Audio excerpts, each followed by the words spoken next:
Hello everyone, खुशी की दुनिया में आपका स्वागत है। यूँ तो कभी गौर करने के लिए पूरी की पूरी ह्यूमन बॉडी ही कमाल की क्रिएशन करती है। किस तरह से हमारे बॉडी ऑर्गन्स काम करते हैं, कैसे पूरा सिस्टम वर्क कर लेता है कि हमें इसके सिस्टम और इसके प्रोसेसिंग पर बहुत ज़्यादा वर्क करना नहीं पड़ता है। और कई बार इसके हम अपने बॉडी के गैर जिम्मेदार भी हो जाते हैं बॉडी के लिए। लेकिन अगर ब्रेन की बात करें तो ब्रेन तो एक्स्ट्रा ऑर्डिनरी ऑर्गन है ही। ये शरीर का वो हिस्सा है जिससे पूरी की पूरी शरीर, पूरी की पूरी बॉडी कंट्रोल होती है। हमने कई बार देखा होगा कि हमारे सोसाइटी पे कई ऐसे लोग मिल जाते हैं जो थोड़ा अजीब बिहेव करते हैं या उन्हें चीज़ों को भूलने की बीमारी रहती है। ज़्यादातर इन मामलों में कहीं ना कहीं ब्रेन इंजरी या ब्रेन डैमेज ही रीजन होता है और हमें इसके बारे में नहीं मालूम होता है।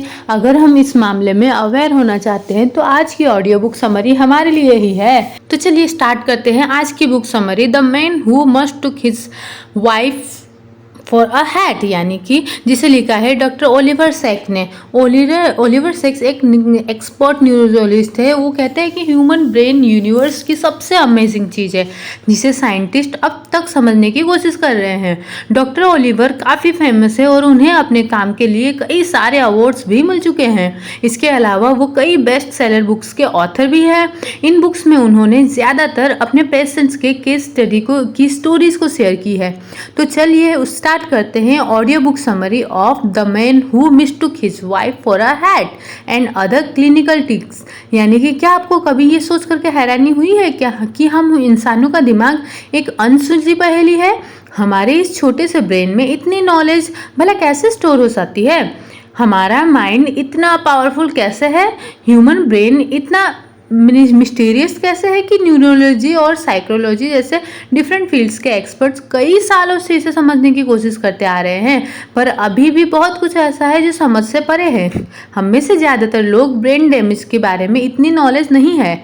ब्रेन रिलेटेड कंडीशंस के बारे में हमें तभी पता चलता है जब ऐसा कोई केस हमारे सामने आए, हमें देखा हो ये केस। आपको शायद यकीन ना हो मगर कई सारे स्पेशल केसेस में पेशेंट्स को ब्रेन ट्यूमर या किसी हेड इंजरी की वजह से अजीबोगरीब दिमागी बीमारी होती है। ये बीमारी ऐसी है जिससे दिमाग के कुछ पार्ट्स काम करना बंद कर देते हैं। ये बुक भी ऐसे ही कुछ पेशेंट्स के बारे में है जिन्होंने एक्स्ट्रा ऑर्डिनरी कंडीशन को लेकर के डॉक्टर ओलिवर सैक ने ये बुक लिखी है। वो इस बुक के ऑथर होने के साथ साथ एक एक्सपर्ट न्यूरोलॉजिस्ट भी है। इस बुक में इन्होंने ऐसे पेशेंट्स की स्टोरीज शेयर की है जिन्हें पढ़ करके रीडर्स या सुनने वाले हैरान हो जाएंगे। तो चलिए इस बुक को पढ़ते हैं, सुनते हैं और जानने की कोशिश करते हैं कि ह्यूमन ब्रेन कितना पावरफुल है। तो स्टार्ट करते हैं।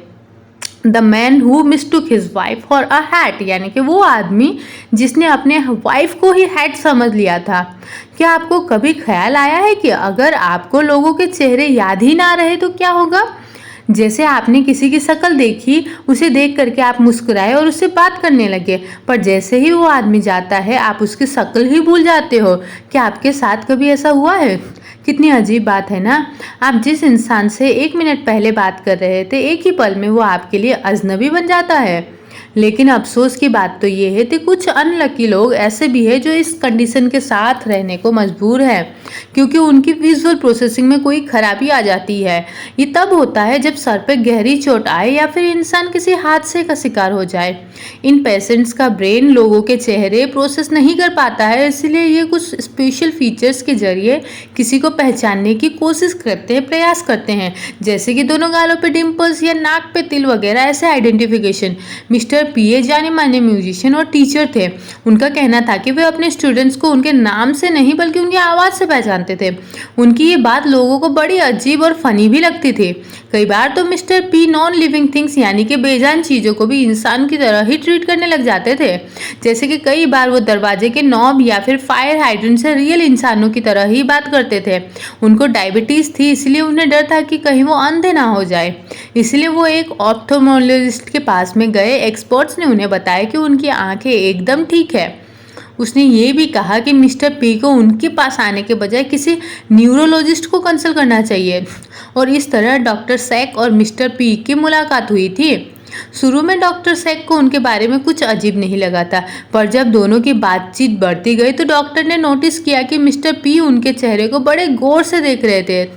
वो उनकी लेफ्ट आई, फिर राइट आई, फिर चिन, फिर उन सब को बॉडी पार्ट्स को स्टडी कर रहे थे, फेस फीचर को स्टडी कर रहे थे। लेकिन मिस्टर पी डॉक्टर सैफ का पूरा चेहरा एक बार नहीं देख पाए और यही बात डॉक्टर सैफ को कुछ अजीब लगी। उन्होंने मिस्टर पी के कुछ रूटीन एग्जामिनेशन किए, जैसे मसल स्ट्रेंथ, कोऑर्डिनेशन और रिफ्लेक्शन ऐसे वगैरह। डॉक्टर ओलिवर ने मिस्टर पी को अपना लेफ्ट शू निकालने को बोला, फिर उन्होंने अपना दोबारा पहनने को बोला उसी शूज को, पर मिस्टर पी जूता नहीं पहन पाए। डॉक्टर सैक उन्हें शू पहनने में हेल्प करने लगे तो उन्होंने कहा, मैंने अपना जूता पहना तो है। तो डॉक्टर ने उनके पैर की तरफ पॉइंट करते हुए कहा, आपका जूता अभी भी फ्लोर पर ही है।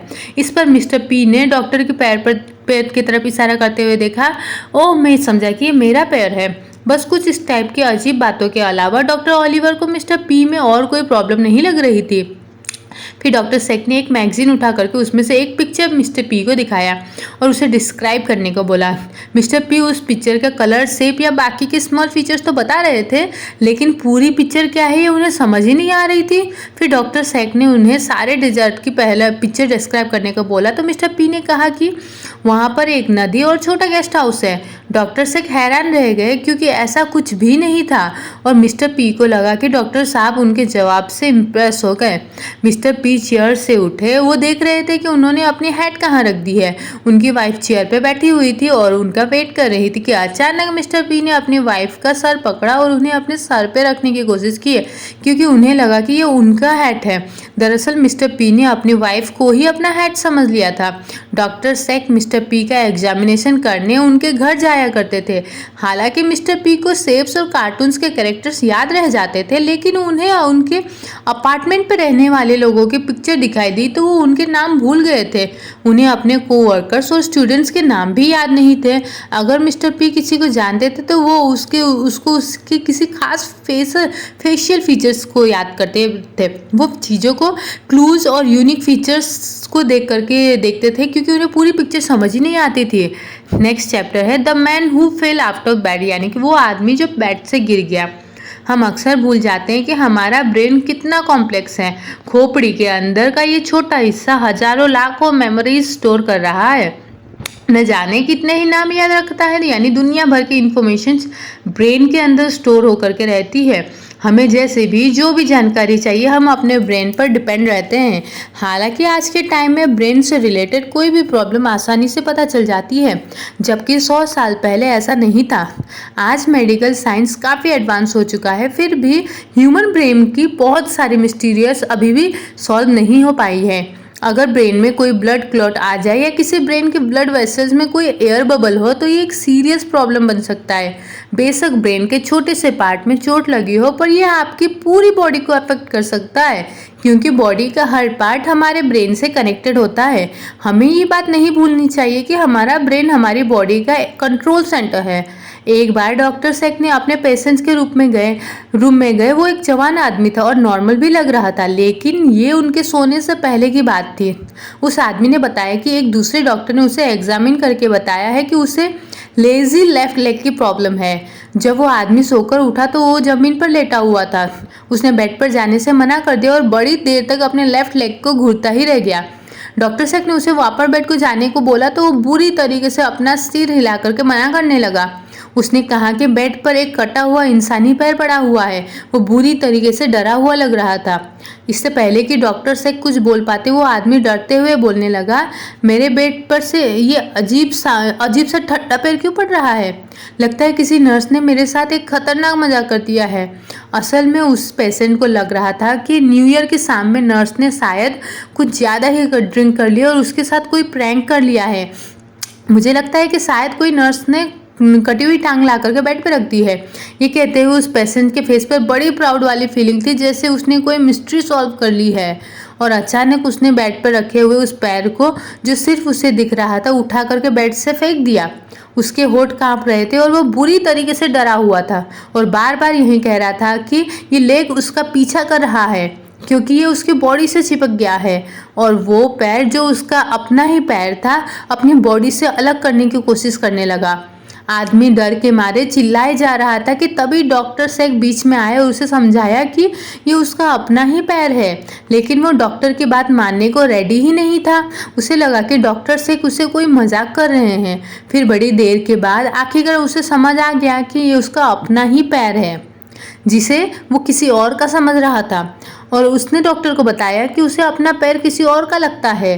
तो डॉक्टर ने पूछा, अगर ये किसी और का पैर है तो तुम्हारा पैर कहाँ है? इस सवाल पर उस आदमी की शक्ल देखने लायक थी। वो धीरे धीरे बोला, मेरा पैर गायब हो गया है और मिल ही नहीं रहा है, पता नहीं कहाँ है। ऑन द लेवल, जैसे कि सब जानते हैं कि हमारी 5 सेंस होती है, फिर भी एक और सेंस है जो अनकॉन्शियस और ऑटोमेटिक काम करती है।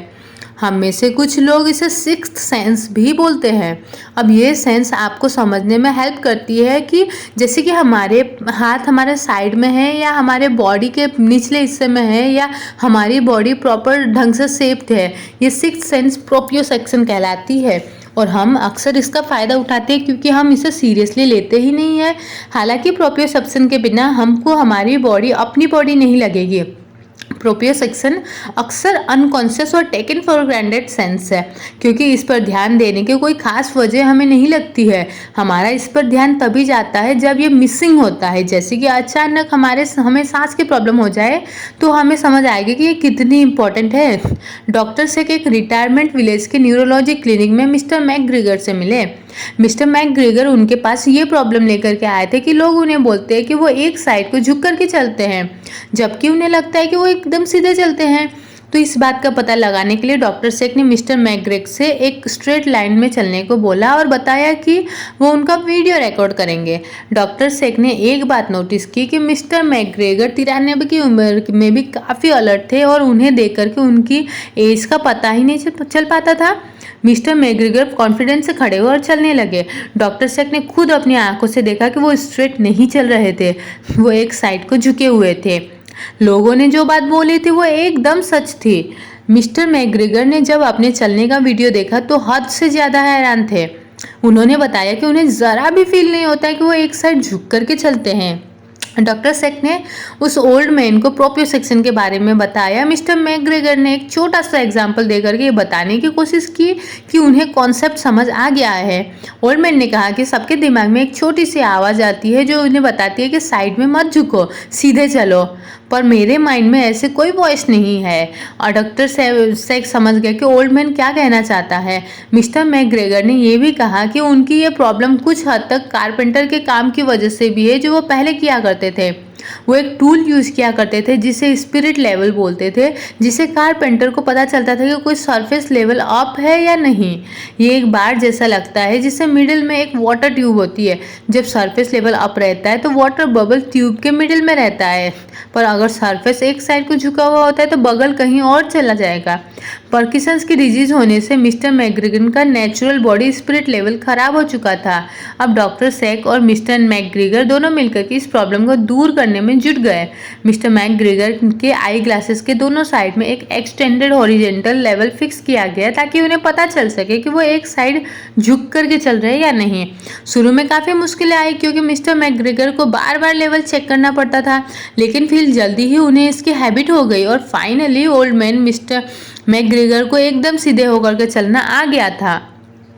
नेक्स्ट चैप्टर है आइज वाइड, यानी कि मिस्टर मैकग्रेगर के किसी को ट्रीट करना काफ़ी चैलेंजिंग था जिन्हें मालूम ही नहीं था कि उनके साथ कुछ प्रॉब्लम है।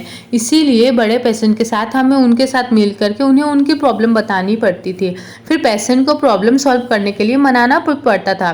कोई ऐसा तरीका ढूंढना पड़ता था जो उनके लिए बेस्ट हो, जैसे कोई टूल टेक्निक जिसे पेशेंट आसानी से अडॉप्ट कर सके और अपनी हैबिट्स बना ले।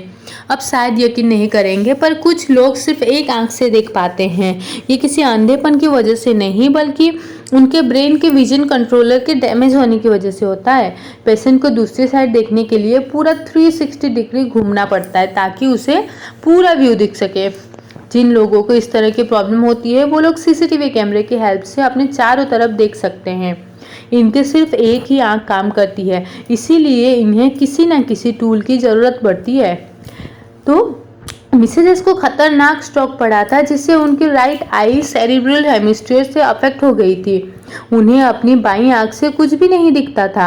उन्हें नर्स से अक्सर शिकायत रहती थी कि उनके फूड ट्रे में डेजर्ट क्यों नहीं है, जबकि डेजर्ट ट्रे के लेफ्ट साइड में होती थी।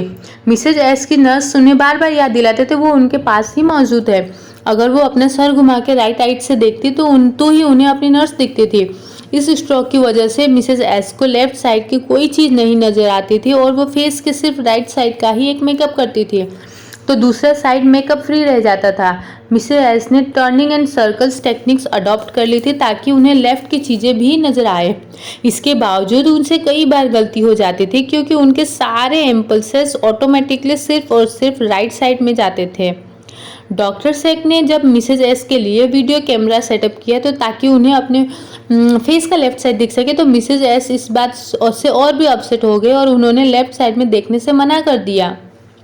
तो द प्रेसिडेंट ऑफ स्पीच यानी कि अफासिया एक ऐसी बीमारी है जिसमें इंसान को वर्ड्स को समझने और बोलने में प्रॉब्लम होती है।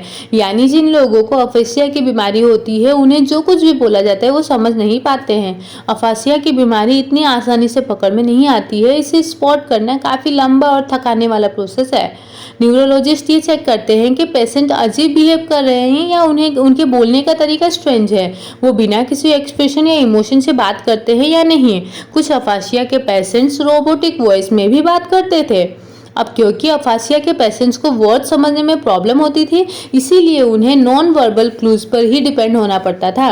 वो किसी की वॉइस टोन, बॉडी लैंग्वेज और फेशियल एक्सप्रेशन से अंदाज़ा लगाते हैं कि सामने वाला क्या बोल रहा है या क्या नहीं है। इसके अलावा अफासिया के पेशेंट्स को इजीली पता चल जाता था कि सामने वाला सच बोल रहा है या फिर झूठ। उन्हें सच्चे या फेक पर्सन के बीच का फर्क इजीली पता चल जाता था। ब्रेन की एक और एक्स्ट्रा ऑर्डिनरी कंडीशन है जिसे अनोसिया बोलते हैं। ये अफासिया के एकदम ऑपोजिट था। इसमें पेशेंट्स को सिर्फ और सिर्फ वर्ड समझ आते थे, उन्हें शब्दों की टोन या फीलिंग समझ ही नहीं आती थी। ऐसे ही एक बार हॉस्पिटल के वार्ड में अफासिया के पेशेंट टीवी पर प्रेसिडेंट की स्पीच देखते वक्त जोरों के ठहाके लगा रहे थे। उन्हें प्रेसिडेंट की कोई भी बात समझ नहीं आ रही थी, लेकिन उनके फेस एक्सप्रेशन देख करके वो समझ गए थे कि मिस्टर प्रेसिडेंट जो कुछ भी बोल रहे हैं एकदम झूठ है। अफासिया के अलावा वहाँ अग्नोसिया के पेशेंट थे जो टीवी देख रहे थे। उनमें से एक थी एमिली, जो पहले एक स्कूल टीचर थी। एमिली को एग्नोसिया था।